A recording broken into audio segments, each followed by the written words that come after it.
BBMP news 9ಗೆ ಸ್ವಾಗತ. ಮೊದಲಿಗೆ ಮುಖ್ಯಾಂಶಗಳು. ನನ್ನ ಪ್ರಕಾರ ಕಾಂಗ್ರೆಸ್ ಪಾರ್ಟಿಯ ಒಂದು ದರಿದ್ರವಾದಂತಹ ಒಂದು ಮಾನಸಿಕತೆ ಮೆಂಟಾಲಿಟಿ ಎಲ್ಲಿಗೆ ಬಂದಿದೆ ಅಂತಂದ್ರ 64 ವರ್ಷ ಆಡಳಿತ ಮಾಡಿದಂತಹ ಕಾಂಗ್ರೆಸ್ ಪಾರ್ಟಿ ಒಂದೇ ಒಂದು ಸ್ವದೇಶಿ ವ್ಯಾಕ್ಸಿನ್ ಮಾಡಲಿಲ್ಲ. ಯಾವ್ಯಾವ ವ್ಯಾಕ್ಸಿನ್ಗಳನ್ನು ಈ ಮೊದಲು ಕೊಡ್ತಾ ಇದ್ರೋ ಎಲ್ಲಾ ವ್ಯಾಕ್ಸಿನ್ಗಳು ಇಂಪೋರ್ಟ್ ಆಗಿ ಬರ್ತಾ ಇದ್ವು ಮತ್ತು ವಿದೇಶದಲ್ಲಿ 10, 20, 50 ವರ್ಷಗಳ ನಂತರ ನಮ್ಮ ದೇಶಕ್ಕೆ ಬರೋದು.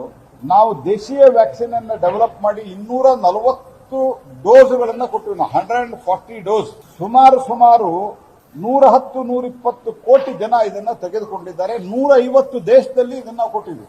ಆದ್ರೆ ಈ ವ್ಯಾಕ್ಸಿನ್ ಅನ್ನ ಡಿಫೈನ್ ಮಾಡ್ಲಿಕ್ಕೆ ಹೋಗ್ತಾರೆ. ಇವೆಲ್ಲ ಡೈವರ್ಟ್ ಮಾಡೋದಕ್ಕೆ ಈ ರೀತಿಯ ಟ್ವೀಟ್ ಮಾಡಿ ಈ ರೀತಿಯ ಹೇಳಿಕೆಯನ್ನ ಕೊಟ್ಟು ಮೋದಿ ಅವರನ್ನ ವಿರೋಧಿಸುವ ಬರದಲ್ಲಿ ದೇಶದ ಸಾಧನೆಯನ್ನ ವಿರೋಧ ಮಾಡ್ತೀರಾ ಮಾಡಿ. ಆದ್ರೆ ಅಚೀವ್ಮೆಂಟ್ ಆಫ್ ಭಾರತ ಇದು.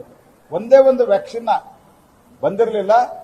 ಆ ವ್ಯಾಕ್ಸಿನ್ ಅನ್ನ ಇವತ್ತು ಯಾವುದೇ ಆಧಾರ ಇರಲಾರ್ದು ವಿತೌಟ್ ಎನಿ ಬೇಸಿಸ್ ದೇಶದ ಒಂದು ಸಾಧನೆಯನ್ನ ಈ ರೀತಿ ಅಪಮಾನಗೊಳಿಸ್ತಾ ಇರುವಂತಹದ್ದು ಒಂದು ರೀತಿಯ ದೇಶದ ಸೈಂಟಿಫಿಕ್ ಸಮುದಾಯಕ್ಕೆ ಮಾಡಿದಂತಹ ಅಪಮಾನ ಇದೆ.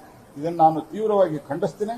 ಮತ್ತು ಕನಿಷ್ಠ ಪಕ್ಷ ಈಗ ಅನೇಕ ತಜ್ಞರು ಈ ರೀತಿ ಆಗಿಲ್ಲ, ಇದಕ್ಕೆ ಯಾವುದೇ ರೀತಿ ಸೈಂಟಿಫಿಕ್ ಆಧಾರ ಇಲ್ಲ ಅಂತ ಹೇಳಿದ್ರೆ ಒಂದು ಮುಖ್ಯಮಂತ್ರಿಗಳು ಕ್ಷಮೆ ಕೊಡ್ತಾರೆ.